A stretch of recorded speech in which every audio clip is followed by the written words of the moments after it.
Work. Okay. Let's see how that goes. Okay, so that's my contact info. And I'll hang out after class if we have any questions. But the plan is to start out by talking about what elasticities are.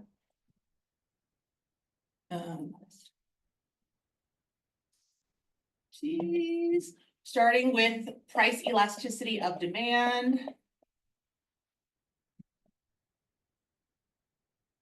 And it's always kind of nice to start with the demand side of things. For one side, the demand side of elasticities is a little bit more straightforward, whereas the supply side is going to be a little bit harder to define. And then we'll talk about how elasticities affect revenue, why firms might care about elasticities. We'll talk about what determines our elasticities.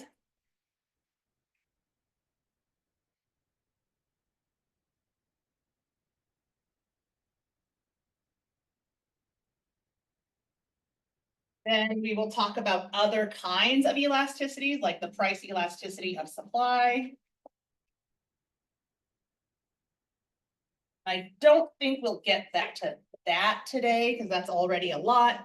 But going forward, we'll talk about price elasticity of supply and then other elasticities, including cross price elasticity and income elasticity.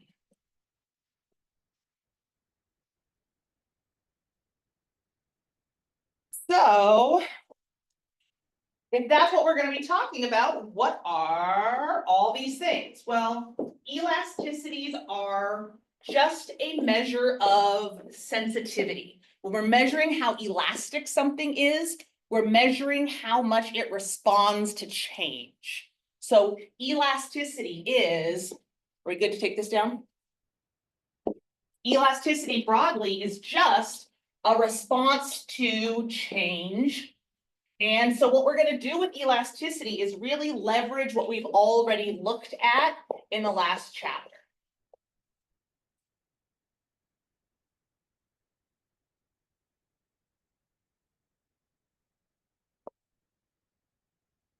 And so when you built your market, you said, I assume that we were going to be looking in price and quantity space.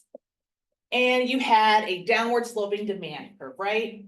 And that's what the law of demand says. The law of demand says that our demand curves have to slope downward because if a price goes up from, say, $10 to $12, we're going to expect our quantity to go down by some amount, right?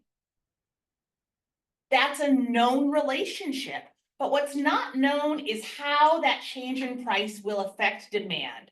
And we actually already intuitively know that our elasticities are different for different things. So think about if the price of gas goes up, or if the price of eggs goes up, or if the price of a movie theater ticket or a concert ticket goes up. We respond differently to those price changes. We know this relationship, this known relationship of, okay, if prices go up, the quantity demanded is going to go down. But what elasticity tells us is by how much. If I change price a little bit, is this going to change a little or a lot? And that's what price elasticity of demand is. That's what all of our elasticities are going to be, are how much are we going to see a change of one thing like price affect the other thing that we know changes. Does that make sense? And the way students can sometimes get a little bit confused about elasticities is in the direction that we're going. And so what you always want to think about is when you put pressure on something that's elastic, it responds, right? If I stretch a rubber band, it's going to stretch with me, but not everything is elastic. If I stretch this pen, it doesn't respond, it's inelastic. So it won't respond to a change in pressure. And that's going to be important because what we're going to be talking about when we talk about price elasticity of demand is how much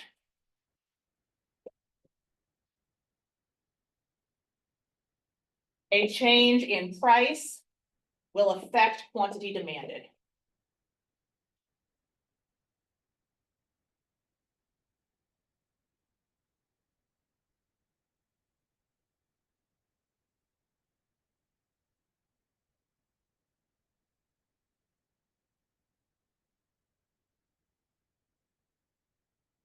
So if I take away these numbers here and I just say, hey, I'm going to raise the price from P1 to P2, and that's going to take us from Q1 to Q2. Elasticity is going to tell us which is bigger. Is this bigger or is this bigger? Or are they the same? Does that make sense?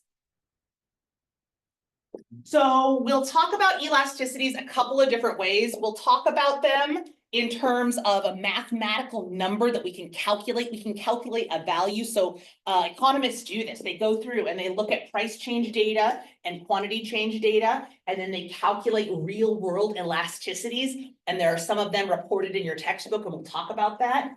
We can also see it in the slope of the demand curve. But I think also one of the easiest ways to understand elasticities is intuitively, just an understanding of things that are more elastic, more responsive, and less elastic. Does that kind of make sense? So a really great example of this right now happening in the real world is eggs. What's been going on with the price of eggs? They went up by a lot, right? They went up like crazy. But what happens when you go to the store and look for eggs? Are there tons of eggs because no one wants to pay that much? No, even though the price went up, the change in quantity demanded was kind of small because people still will buy them even though the price is high. But there's other stuff that's not true for. Is anybody at a big grocery store or a big box store like Target on February 15th? What was there if you were at the store? My God, is that pretty much when everyone bought up bulk eggs and they were like none left? No, I'm thinking about the day after Valentine's Day, when all of a sudden they had all this leftover candy. Yeah. Right? And the day after any holiday, if they've got it, it'll happen for St. Patrick's Day, it'll happen for Easter, it happens for Christmas, every major holiday, they've got this branded candy that's got the right colors for the season on it. And the day after, no one wants it anymore. Unless you're like me and you really like candy and you're a cheapo and you're like, half price M&Ms, I don't care what color they are, right?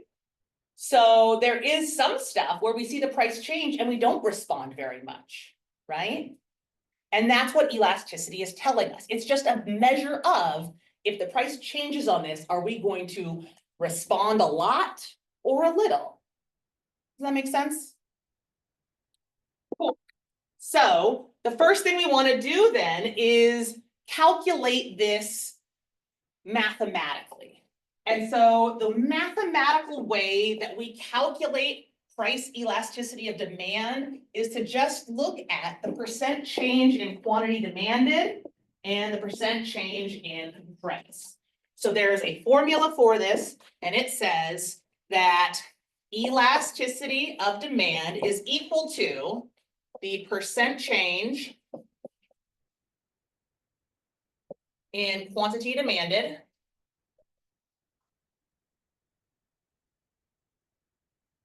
divided by the percent change in price.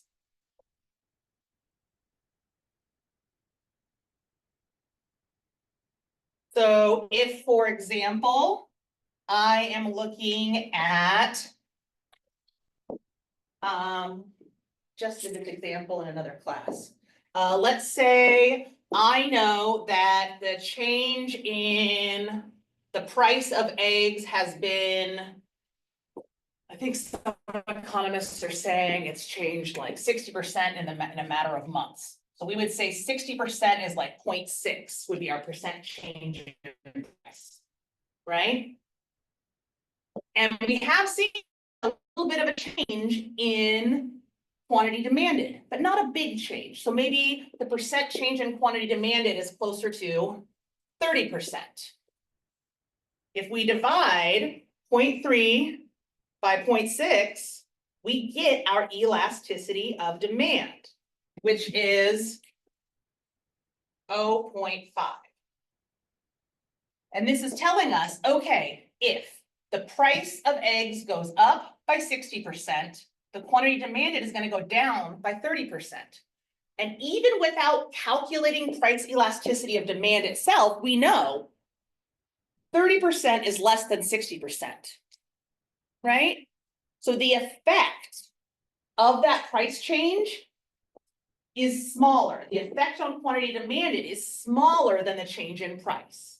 So that's an inelastic response, because even though price changed by a lot, our response was half the size of the price change. Does that kind of make sense? So that's one way that we ask students to process and show us they understand elasticities, is just say, okay, well, if price changes by this much, how much does quantity demanded change? If that's how much quantity demanded changes, then what's the elasticity? And then we look at these numbers and we say, wow, that is elastic, or that is inelastic, or it's middle ground, right? If instead I said, the price of, the green doesn't always show up so great. This guy. What if I said that the price of cereal also went up by 60% and quantity demanded went down by 60%? Without calculating it, is it pretty easy to figure out what that elasticity is? 0.6 divided by 0.6? 1. That's also telling us that the percent change in price is the same as the percent change in quantity demanded. That's what we call unit elastic. That's us saying, hey, this change is a one-to-one relationship. You go up $1, I go down by 1. Does that kind of make sense? So that's how we'll talk about these relative elasticities. We'll talk about them relative to each other. Is something either very elastic or inelastic, or what we call unit elastic? Does that make sense pretty well so far? Okay, cool. So we can calculate this if we have these percent changes already, but most of the time, when we're calculating elasticities, what we actually get are 2 prices and 2 quantities. And that makes it a little bit more confusing, because then we have to find the percent change first and then find the elasticity, right? So if I tell you, oh, eggs changed, the price changed by 60% and the quantity demanded changed by 30%, then it's super duper easy to plug those into this equation. But what if I tell you that the price went from $4 to $5? Well, then we have to calculate the percent change, right? The tricky thing about this is that we can look at percent change. Where are we going to go? Let's get rid of this. I know I have a lot of board here, but for the camera, it's kind of only getting from there to here. So I'm trying to stay within the camera zone. So we can calculate the percent change as being the change in quantity demanded divided by the original quantity divided by change in price divided by original price. And we're going somewhere with this, so this is not the formula we're going to end up with, just as a warning if you're a very careful note taker. But if I go through when I calculate this, I say, okay, well, let's say my change in price, I want to calculate my change in price.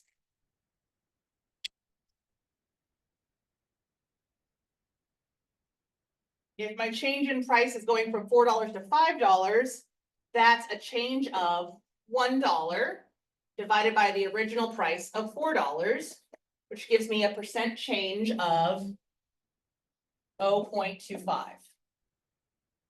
that make sense? Super straightforward, easy math.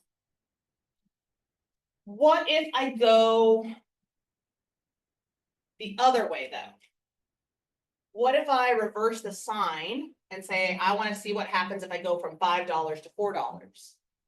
It should be the same because it's the same size of a change in price, right?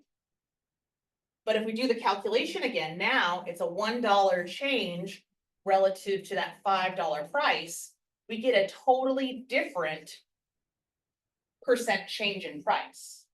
Does that make sense? So unfortunately, what that means is we can't just, is that easier?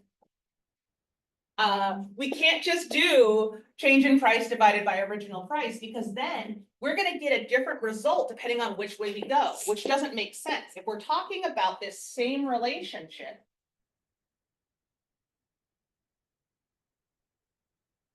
where we've got our downward slope and demand curve, and we're talking about a price going from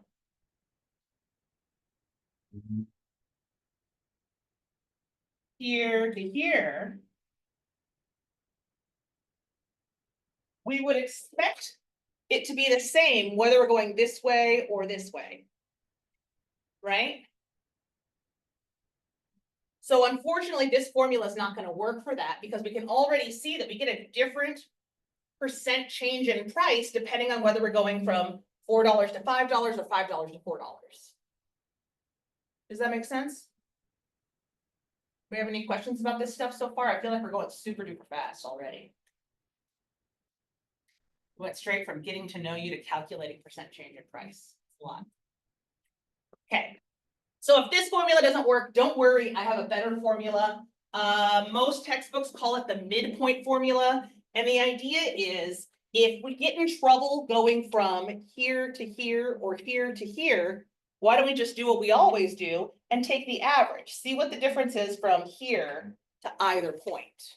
And that midpoint formula tells us we'll get the same answer whether going from P2 to P1 or P1 to P2.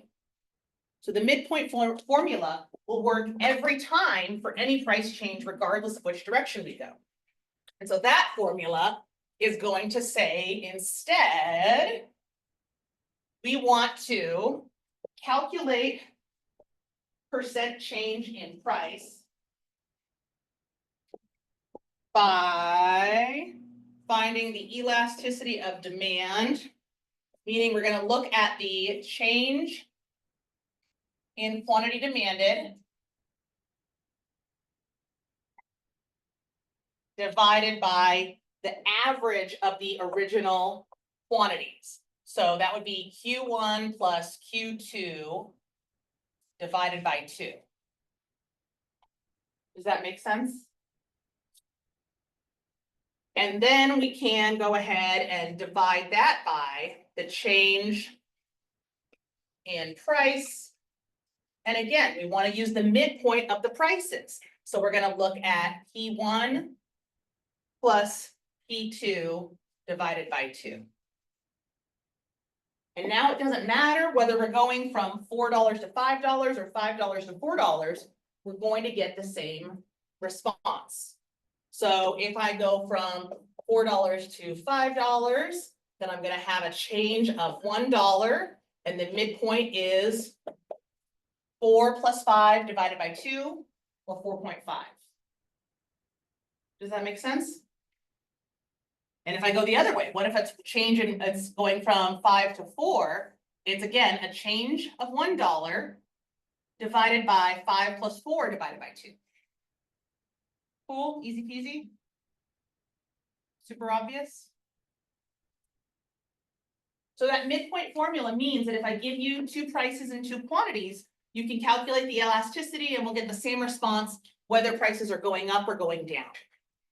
And that's the other important thing about elasticities, is that we're not just talking about responding to an increase in prices, we're also responding to a decrease in prices. So using the egg example, eggs got really expensive. People are still buying them, they're still selling out. What happens if all of a sudden eggs go half in price? Now you can get a dozen eggs for $6. Who's gonna go out and buy 50 eggs? I had someone in the last class who said the same thing. How many people are gonna say, oh wow, now I'm just spending less on eggs?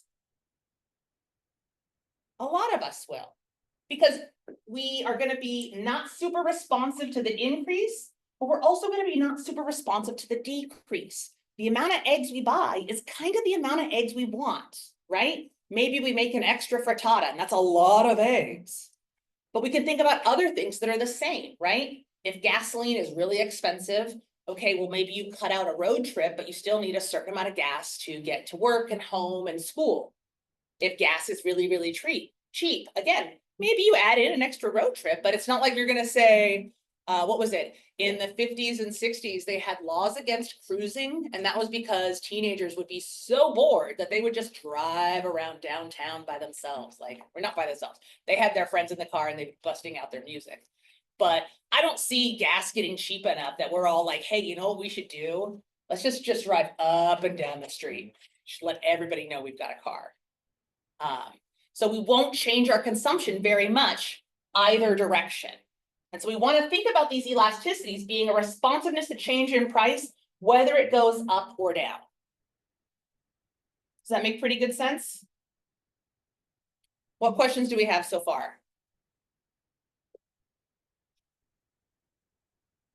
Do you like it with the lights off in chill mode, or do you need the lights on to stay awake? I just kinda get it. It's pretty intuitive once you get into it, yeah. Cool? All right. So the math part, the intuition part, the next part is, well, the next thing we want to talk about real quick is you'll notice that I'm putting the numbers up, and we are seeing, right, that if the price goes up, quantity demanded goes down. If price goes down, quantity demanded goes up. That's because that demand curve is downward sloping. We have that inverse relationship. So if we put our signs in, right, a positive change in price, a negative change in quantity demanded, we're always going to get a negative number for price elasticity of demand. But we know that. It would be insane for something to get more expensive and you say, wow, I want even more of it now. I love being poor. I love being broke. Please let me pay more money. So we don't have to put the signs on our elasticity of demand because we know it's negative. Does that make sense? So a lot of times with price elasticity of demand, and we'll find out later on with price elasticity of supply, it's going to be the opposite. We don't report the signs because they're known. We report the absolute value because that's what we really care about is the magnitude. Okay, cool. So like I said, we have different kinds of elasticities. There's actually 5 different kinds of elasticities, and I'm going to pop them up over here because this is taking up valuable space. So we have 3 pretty realistic cases, and then we have 2 kind of unrealistic cases. So the medium case, the most mid case there is unit elasticity. And that's going to be when our elasticities are basically a 1-to-1 change. You raise prices by 10%, I decrease my quantity demanded by 10%. Any number that's bigger than 1 is going to be considered elastic, very elastic. That's going to be, is this weird to go over? You know what? That kind of works. Does that work? Yeah. Yeah. All right. So we've got an elasticity of demand that is greater than 1. That's elastic. Generally inelastic is going to be any elasticity of demand that is less than 1. And we can actually graph these relationships too. The other 2 cases, the less realistic cases that economists like to talk about, they're sort of theoretical. We might see them in some special cases, but it can be really, really hard to think of an example. But those are going to be times when we see elasticities be perfect in one direction or the other. So we have what's known as perfectly elastic. And that means that if something is perfectly elastic, I have an infinite response to change in price, which kind of sounds crazy, and it kind of is. But the idea is this is something that I could respond to massively for a 1 cent change. Like if the price of this thing goes up 1 penny, I am out. It's kind of unrealistic. Also unrealistic, but a little bit easier to understand is perfectly inelastic. And that's when the elasticity of demand is basically 0, because you can change the price as much as you want, but I have to buy it no matter what. And so I'm going to go ahead and show you. We've got numbers for these. We can think about the theoretic component of this.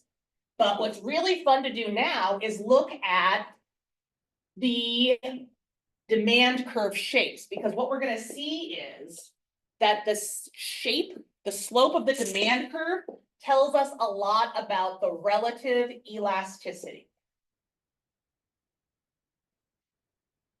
So if I've got a pretty standard demand curve and I think it's going to be elastic, it's going to have a slope of about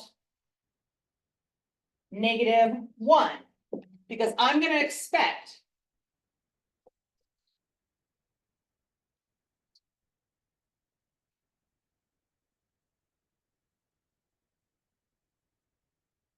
the size of my percent change in price is going to be equal to the size of my percent change in quantity demanded, right? That would be unit elastic. Because this is the same as this. What happens, what makes this weird, is when our demand curves get steeper. So I'm going to take the same starting point, but now I'm going to give us a way steeper demand curve. Demand curve that looks like this. And already you can see what happens, right? Now I've got a demand curve that's a lot steeper, and we have the same change in price. But what happened to the change in quantity demanded? This is no longer the size of the change, right? The size of the change is now really small. Does that make sense? So that's going to be an inelastic demand curve. The steeper the demand curve, the less elastic it is, because we can't respond to that change in price very easily. And you can see it because we did the same exact thing here, but now we've got a much, much smaller change in quantity demanded. We're going to see the opposite effect if we have a flat demand curve. If we have a super flat demand curve, and I'll go ahead and draw it in a different color so we can see them all together in comparison. If we have a super flat demand curve, maybe that looks like this. That's a really elastic demand curve. And for this demand curve, that P2, it's going to have to go all the way out here. That's a huge change in our quantity demanded, again, for the exact same change in price. Does that kind of make sense? So we see these elasticities, not just in number values, not just theoretically in our understanding of it, but also in the slope of the demand curve. And I think there's 2 general ways that it's easy to remember which slope goes with which elasticity. The first one that I thought was genius was that if you do a demand curve that looks like this, that's a really steep demand curve. That almost looks like an I for inelastic. The closer it gets to the I, the more inelastic it is. That's pretty straightforward. The other one that I liked is that this is what I would call a not chill demand curve. This demand curve is standing up straight. This demand curve has very, very good posture. But you know who's a chill demand curve? That demand curve is chill. That demand curve is elastic. That demand curve is going with the flow. They can buy more, they can leave it, they don't care. So those flat demand curves are going to be those relaxed, chill demand curves where we can take it or leave it. Price goes up, I'll go home. Price goes down, I'll try it out. Make sense? Cool.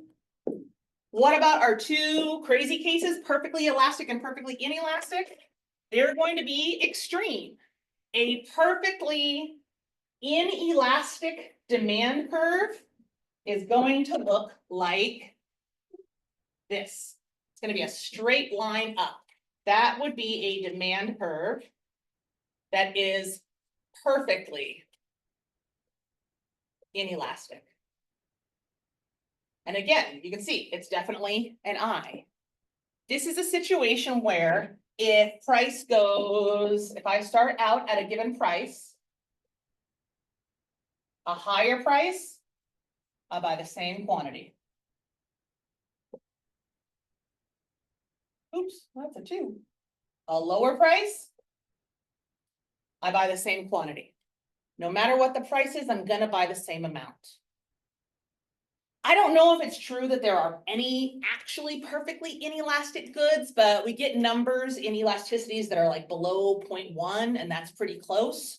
An example that a lot of textbooks use would be life-saving medicine. So something like insulin, right?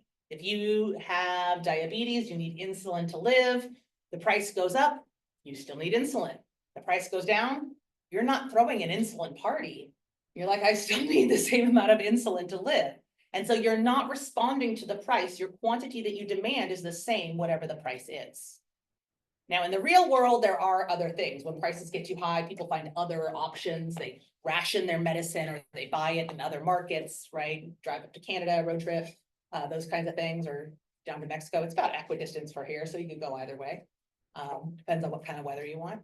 But that's our example of inelastic, right? It's like, listen, I don't care what the price is. I need as much as I need, and I'm not going to need more or less.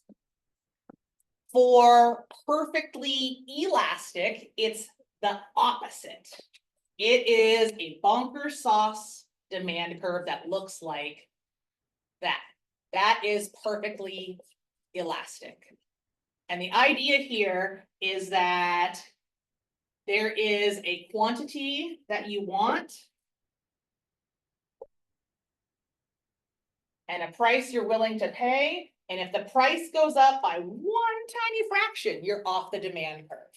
The price goes down, you're basically off the demand curve. There's only one price you consider reasonable for this good.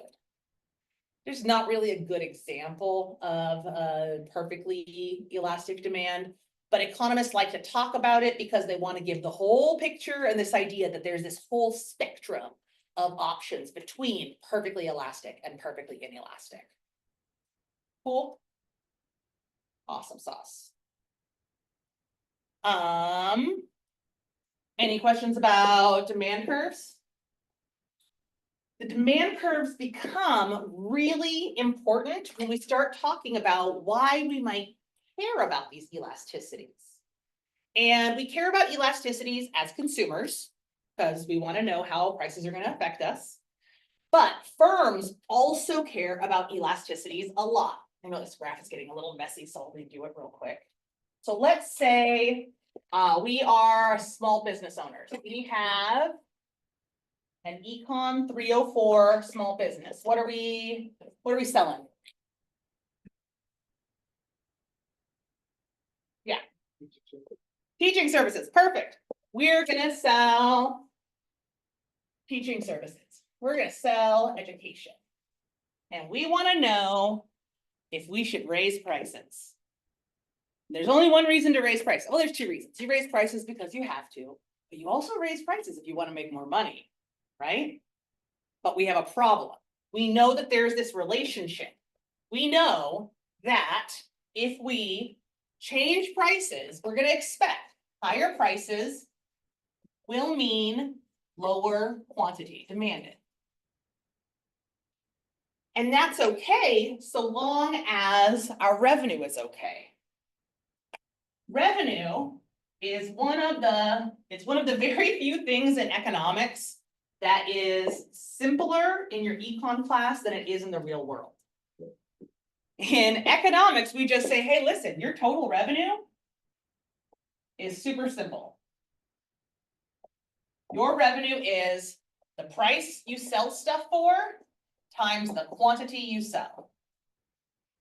So if we sell 100 classes at $50 each, then our revenue is 50 times 100. Straightforward, super duper simple, right? Make sense? But we have to deal with this fact that if we raise prices, quantity demanded is going to go down, and we need to know what the overall effect on total revenue is going to be. If only there was a number that gave us the answer to the relative change, the effect of a relative change in price on quantity demanded. That's what elasticity does. So if we've got our demand curve for teaching services, and it is like this. Let's do this, actually. Let's go the other way. I'm giving away the answer. We're going to start out with an elastic demand curve and see what happens. If our demand for education, for teaching services is relatively elastic, and we're like, listen, we're tired of charging $50 a pop. We want to raise our prices, not a lot, just do $75. What's the effect gonna be on our quantity demanded and our total revenue? So let's say we raise prices by $25 and our quantity demanded goes down to, let's say this is 55.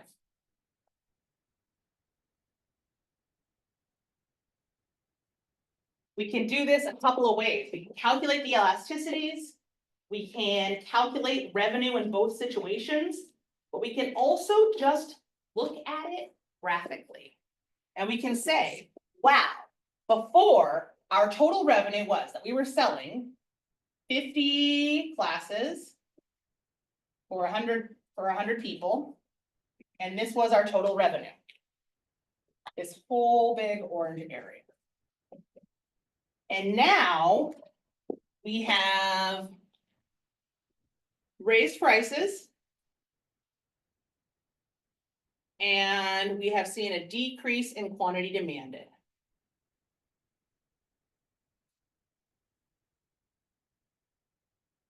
The effect on total revenue is going to depend on whether this rectangle is bigger than this rectangle.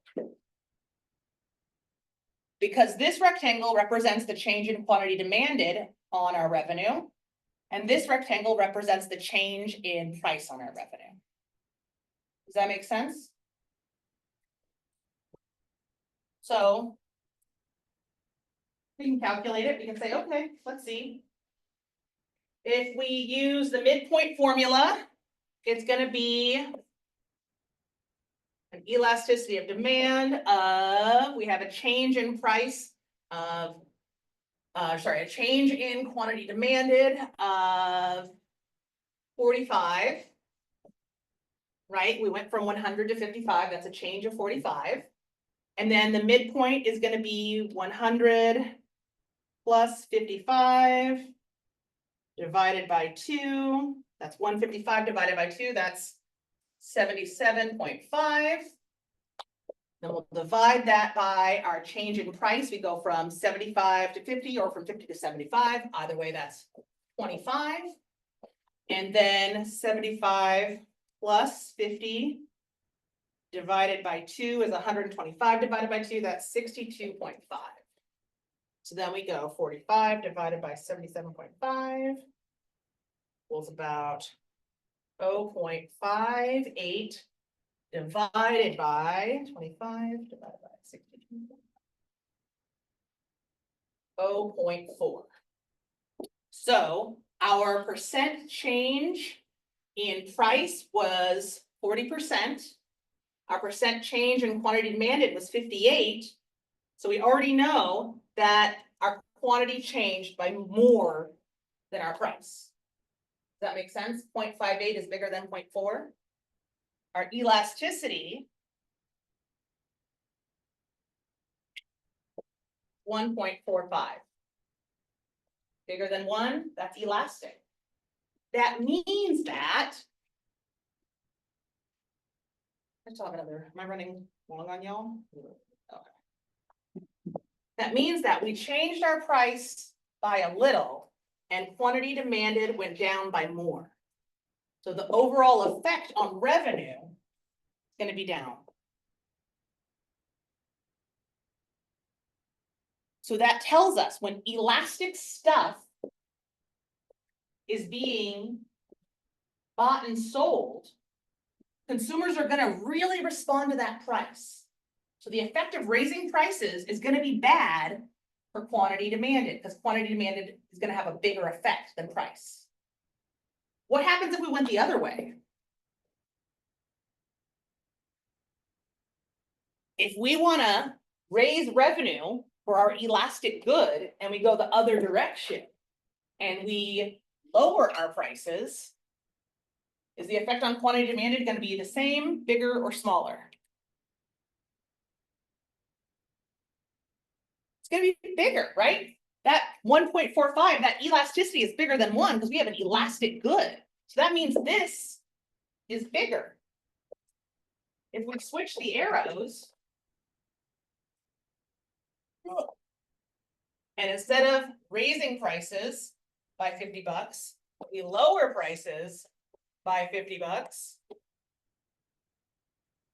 that's going to have a bigger effect on quantity demanded and raise our revenue. And firms know this, or at least they need to know this. They want to know this, right? That's why we see big discounts.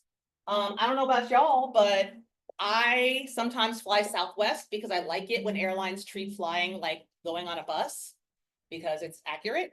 And I've been getting emails nonstop. They're like, hey, we'll pay you to come on the plane. Just come on the plane. $50, bring a friend. We don't care. And that's because they know that their service is elastic. So they know that I'm going to be really sensitive to prices. I don't need to fly anywhere. I can just stay here and work. I can staycation in my backyard. But if prices go down, I might say, "Ooh, spring break is coming up. It would be nice to go visit someplace sunnier, someplace else," right? So firms need to know this. There are other goods that they very rarely have sales because they know that changing the price isn't going to have a big effect, right? There's never a sale on your prescription because they know you're not going to buy more of it, right? And so we see firms respond to this because of that total revenue effect. Does that make sense? Cool. So the last thing I want to talk about with price elasticity of demand is what the determinants are. How do we know whether something is going to be elastic or inelastic? And it turns out it's going to be based on a couple of things that are pretty easy to understand. The main 4 things that determine elasticity of demand are going to be the availability of substitutes, the proportion of your income,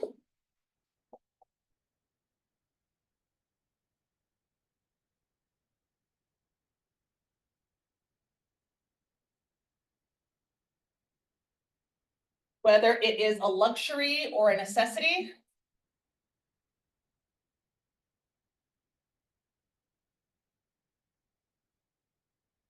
and the time frame. So let me give you a couple of examples. Which do you think you'd be more responsive? Well, let's just start with eggs, right? Why are people so inelastic in response to egg prices? Obviously. Yeah, there's not many substitutes. What are you going to do when my child says, I want scrambled eggs for breakfast? And I say, well, eggs are expensive. Here's a banana. And my child is 8. 8-year-olds don't accept substitutes very easily. He would say, no, thank you, madam. I will go elsewhere. Unless you're a vegan and you know all the secrets that you can use applesauce and bananas when you're baking, eggs are pretty important for baking and for a lot of recipes. There's not a lot of substitutes, right? What if I told you there was a massive increase in the price of fresh blueberries? What could you get instead of fresh blueberries? Strawberries, blackberries. Yeah, literally any other fruit. Frozen blueberries sometimes works, right? There's lots of options. So when there's more substitutes, consumers can be more elastic because we can change our behavior. We can say, I don't need that bad. In another textbook I use, they give a elasticity, the price elasticity of demand of Mountain Dew. That's about 5. Because if Mountain Dew gets really expensive, you're gonna buy literally any other carbonated, caffeinated beverage, and there are tons of them, right? Mountain Dew is not that great. So the more substitutes you have, the more elastic you can be because you can change your behavior easily. Does that make sense? Proportion of your income. Which would you respond to more?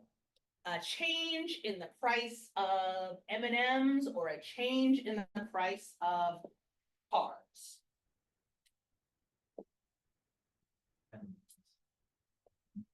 Yeah, if the price of something that's a small portion of your income changes, it's not going to have a huge effect on you. My car is old. I asked my son once, he asked me if I drove a car, a Tesla, and I said, no, mommy doesn't have Tesla money, mommy has Kia money. And then my son said, yeah, your car's not a Tesla, it's a Kia trash car. And that's how I got burned by a 7-year-old. And it's true, my car's a little beat up, it's a little old, but cars are expensive. And if they get more expensive, I will do a lot to delay that very, very big purchase, right? So we're gonna be responsive to how much these goods are affecting our budget, right? And the bigger the proportion of our income, the more we're going to try to avoid making those big, big purchases. Does that kind of make sense? Luxury versus necessities. We kind of talked about this already with the insulin thing, right? If you need something, if you need medicine, if you have a prescription, or even if you have a supplement you take, right? If multivitamins go on sale, I'm not going to say, ooh, I'm going to start taking 10 at a time just to see what happens. It would be insane, right? We might stock up, but for most necessities, we don't buy more if they get cheaper, and we still need to buy them when they get more expensive.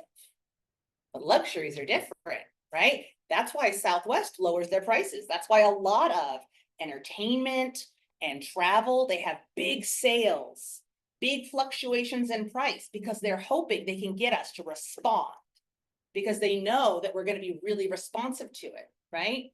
Sometimes we want to treat ourselves, but if we have our budget become tight, we don't.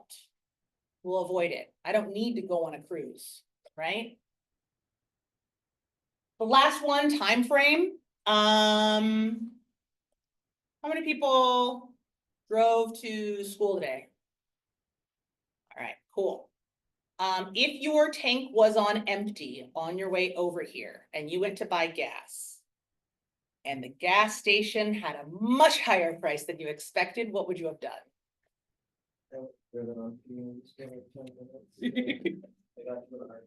Yeah, we can make it work for a minute, but you're running late and you meant to do it yesterday.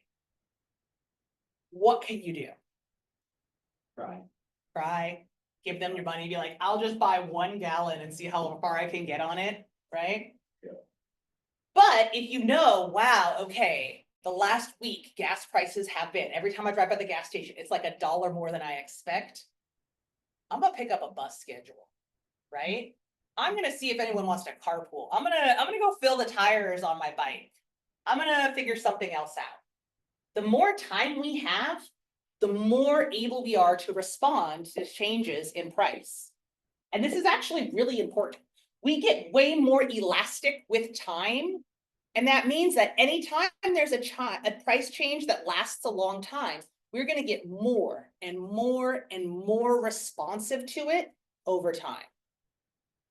And that's a really important reality. If a price changes today, we might not have the resources to do anything about it. We can think about it for tomorrow, and that becomes really important. Because one of the things we'll talk about as we move through this section is we'll talk about the uses for these elasticities, right? It's important for firms figuring out how much revenue they earn, but there's also policy implications. So one of my favorite studies that I read about, it was an economic study, and they looked at the relationship between taxes on cigarettes and DUIs. And it turns out that cigarettes are a complement to drinking alcohol. And drinking alcohol causes DUI accidents. And so raising prices on cigarettes had the effect of significantly lowering DUI rates. So we want to know how much does a tax on cigarettes affect these other things? When we raise prices on things like education, how much is that going to affect college enrollment? If we want to have a sugar tax on sodas, what's going to be the effect on consumption? And then we can look at the public health implications. And so these elasticities have a lot of effects. And if we look at the time frames, right, the amount of time, the fact that we get more responsive to a price change over time, right?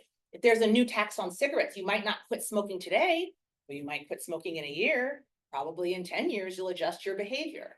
And that's going to have really big implications for those kinds of public policy effects too. So that's our introduction to elasticity of demand. What questions do we have?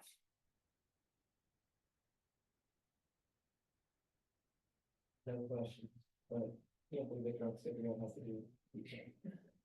I think it's funny that there's such compliments. And here's the thing, that the study doesn't go into the relationship, right? Because it does seem like when I think about the mechanism that connects the two, it would be that you drink and then you get the cigarettes. And so it would seem like cigarettes wouldn't change the drinking, but it's there. The linkage is there. The data doesn't lie. So there's a lot of really interesting ones, connections like that.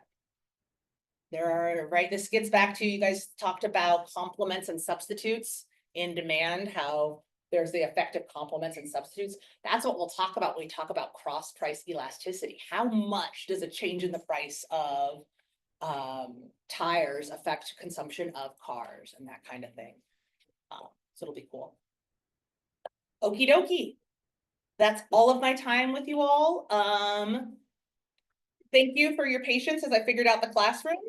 Let me know what questions and feedback you all have, because I know this is kind of a weird transition, and both your previous professor and I want to do our best to make sure it is seamless and painless and all those things. We have 20 minutes left. Oh my gosh. All right. And we have so much more to talk about. Thank you. I appreciate that. Like, semester and I was asked from class today and they said I do not. That's right. Yeah, there it is. I put it in my calendar, but my calendar gives me an alert when things stop, not when things, or when things start, not when things stop. Perfect. Thank you. We have more time. I'm so excited. Then let's talk about applications of these elasticities, because that's where we were going anyway.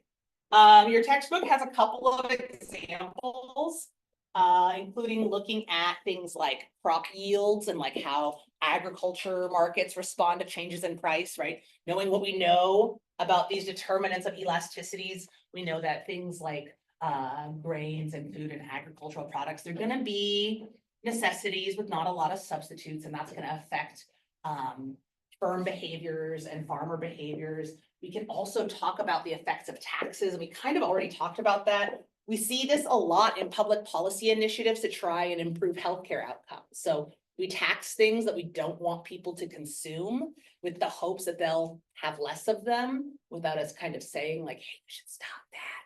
Smoking cigarettes is bad. We just throw a big tax on it.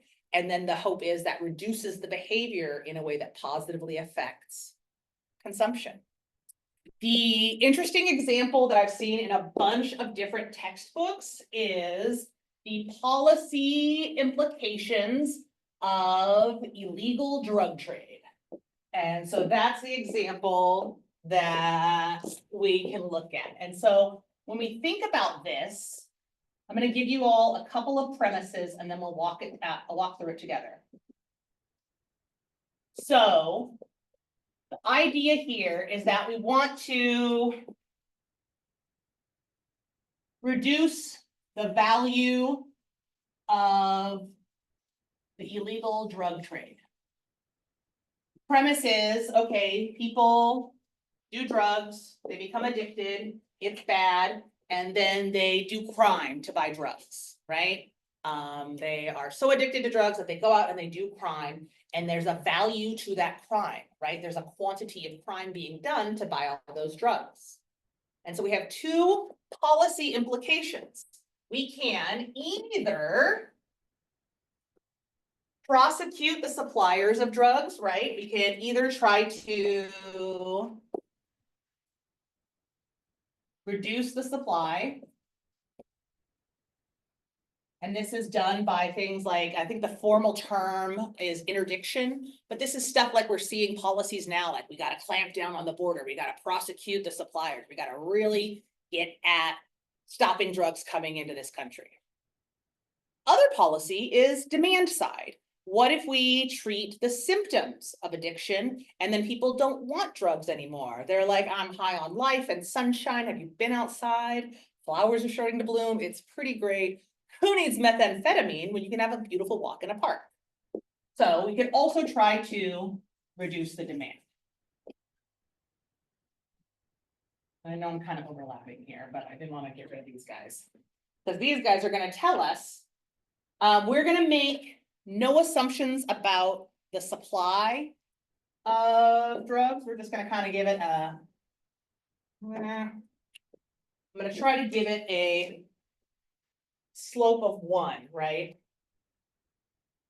But now what I do want to do is make some assumptions about the price elasticity of demand for illegal drugs.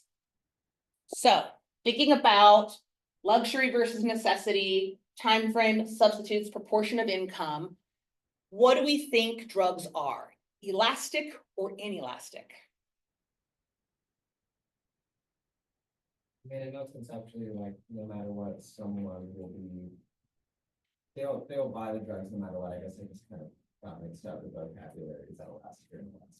Yeah, so that's inelastic, right? So the other way, so the idea is we're not chill about it. We are stuck buying this no matter what.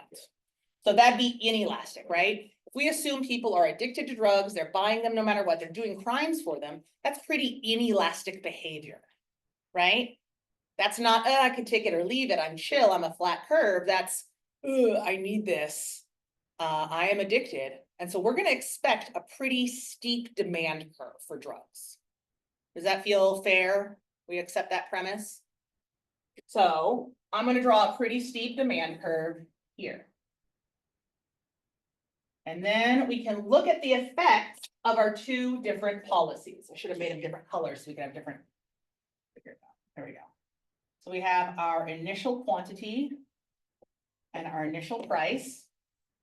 And then let's start with reducing the supply of drugs. We're going to war on drugs style, try to get everybody who's selling and producing drugs off the street. That has the effect of fewer drug suppliers, shifting the supply curve in. So now we have reduced the supply of drugs, and we have a new equilibrium, price and quantity. So there's our new quantity and our new price. And just like last time, we want to compare the change in quantity demanded to the change in price. And we knew this was going to happen. We drew a really inelastic demand curve.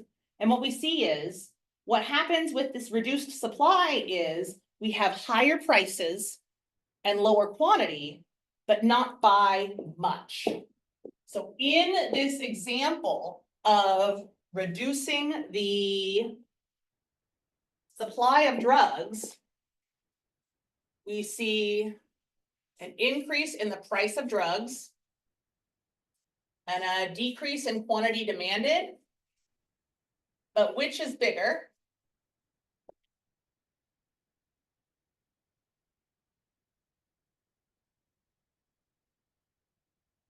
Price looks bigger? I think I even kind of skewed it. I think if I did a really straight line, it would be more like this. A little bit higher up. Yeah? Is that bigger than that? Yeah. So we see price go up by a lot. Quantity demanded go down by a little. What does that do to our overall goal of trying to reduce the value of the drug trade? We give up a little bit of value of drugs here, but now the remaining drugs on the market are even more valuable. There's less drugs on the market, but the people who are addicted, maybe a couple of people, right? A couple of people in this demand curve were like, wow, no, drugs are too expensive. I'm gonna go to rehab. I'm gonna try something else. I'm gonna go back to cigarettes and alcohol, like illegal drugs, right? No. But the people who are still there are addicted and are paying even more for drugs. And if we're assuming that they're gonna do crime to get those drugs, we've seen the value of that go up. Not quite what we want.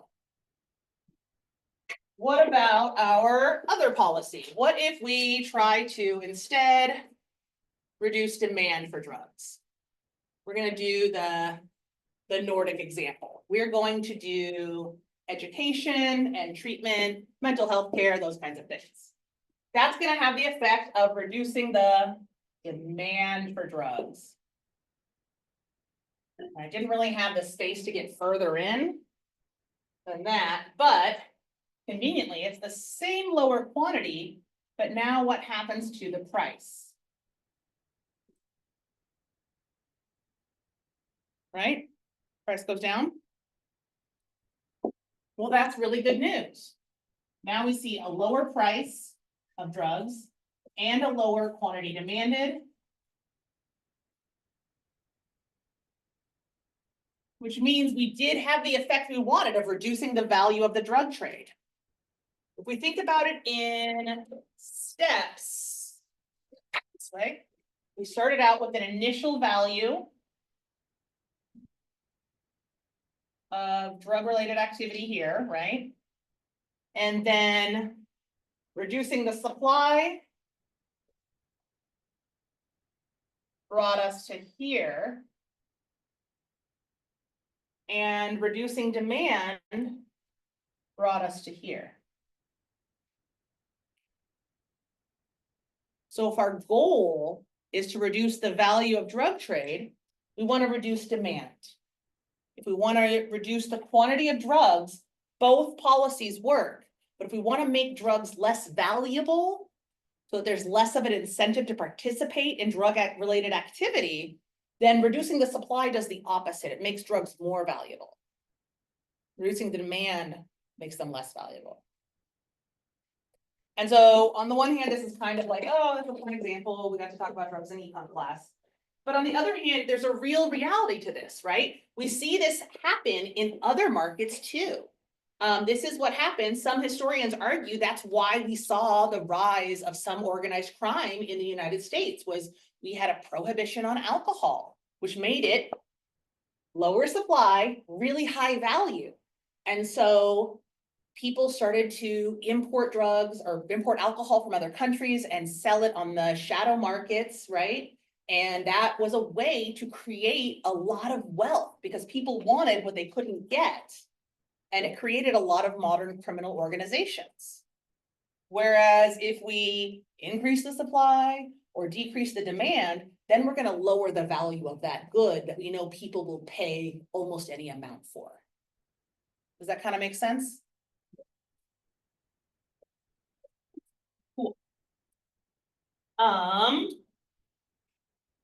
Other thing that I thought would be fun to do is in the textbook, they have some real world elasticities, and I always think this is really, really fun. And we could kind of talk about them in some senses. So let's get rid of this stuff real quick. Your textbook has a table with a bunch of real world elasticities. And like I said, economists look at this stuff for lots of different reasons. There's a class in which I have a book where we estimate the elasticities for public goods and compare them to the elasticities for private goods. So what's the elasticity for recreation, like going skiing or snowboarding or going to a theme park? And does it compare to the price elasticity of demand of going to a public park or a national park or something like that, right? Do people actually value these resources we're putting tax dollars on as much as they do the private things they consume? There's a lot of implications for that. But one of them we had here was in the textbook is the elasticity of electricity. Knowing what we know, if you had to guess, would you expect electricity to be elastic or inelastic? Is it elastic, easygoing, or is it inelastic? Holy smokes, I need it no matter what. That one, yeah. We're talking about electricity. It's a necessity. And yes, there are technically substitutes, but there's a time frame associated with that, right? If you've ever had the power go out and you're like, oh, I should have gotten a generator. You're not getting one in that moment. You might get a candle or a backup battery, but otherwise you're kind of stuck eating all the ice cream out of your freezer as quickly as you can. So the price elasticity of demand for electricity is actually 0.10. So if unit elastic is 1, that's pretty inelastic. That's getting pretty close to 0. So we might draw the price elasticity. Actually, I would draw it more like, I'm going to get dramatic. I would draw it more like this. Pretty close to perfectly inelastic.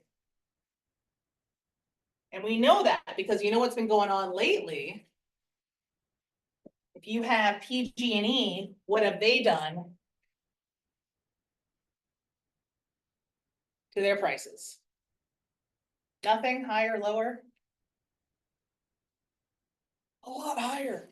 And people are like, I've reduced my consumption as much as I can, but it was like this. That's all I can do, and it's still really expensive, right? Because you just need a certain amount of electricity. What about clothing? There's a fun question that I used to ask students. I think it's really fun. Which do you think would be more elastic? The price elasticity of demand of jeans versus clothes? Which is going to be more elastic? Which ones can you be more flexible if a price changes? Jeans. Because if the price of jeans goes up, what else can you wear?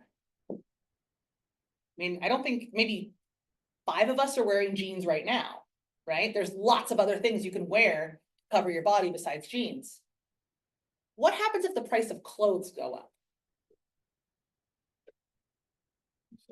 You still got to wear them, right? I rely on clothes every day to not subject the world to my body, right? So we're going to expect clothes to be pretty inelastic.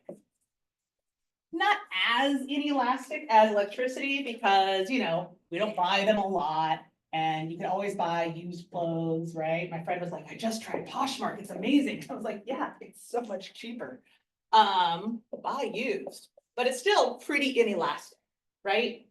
Clothing tends to have a price elasticity of demand of 0.4, so it's going to be pretty inelastic. About as inelastic as drugs over there, right? So if prices go up, we'll reduce our consumption a bit, but we're still going to have to buy some stuff. The example that your book had that was the closest to unit elastic, there were 2 things. And it's kind of funny because it's a little bit counterintuitive because we just said clothes are pretty inelastic, but shoes actually have an elasticity of 0.91. And that's pretty close to unit elastic. So if we're looking at shoes having an elasticity of 0.91, that's really close to that unit elastic to a one-to-one relationship. And why I don't have an answer for this. This is truly just a discussion question for your guys' perspective. Why might shoes be more elastic than clothes?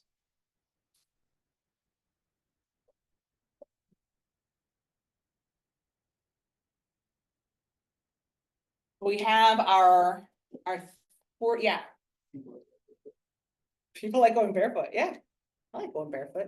I had a boss once who would go in and work on weekends, and she would go barefoot on the weekends when no one else was around. It's like, wow, that carpet is gross, but okay.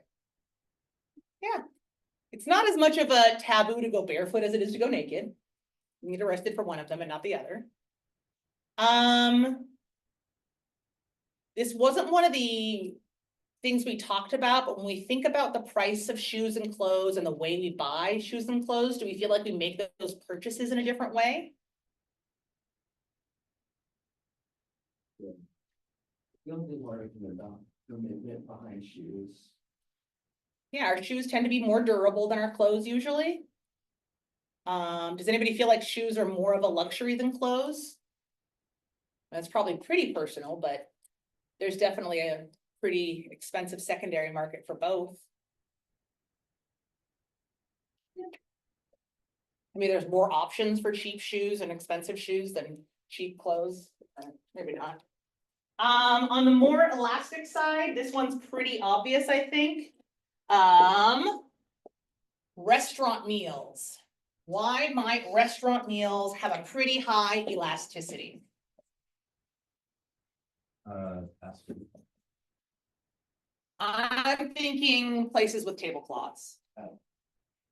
Or at least a place where someone brings you a glass of water and refills it periodically. Restaurant meals have an elasticity, well, maybe even some fast food, but how about we could throw in like the Applebee's of the world? That has a pretty elastic response. And what happens if restaurant meals get more expensive? Yeah, you eat at home. You make your friends cook for you. You buy frozen lasagna from Stouffer's. It's pretty legit. Cool. All right. The most elastic thing on the list in the books was fresh peas, 2.83 elasticity, and that makes sense. Lots of substitutes. You can buy frozen, you can buy canned, and also you could use a different vegetable. So when we come back on Wednesday, we'll talk about price elasticity of supply. Same thing, but from the perspective of the producer. And then we'll talk about cross-price elasticity and income elasticity. Cool? All right. Please let me know if you have any questions or concerns. And I look forward to seeing all of your lovely faces on Wednesday. Have a great day.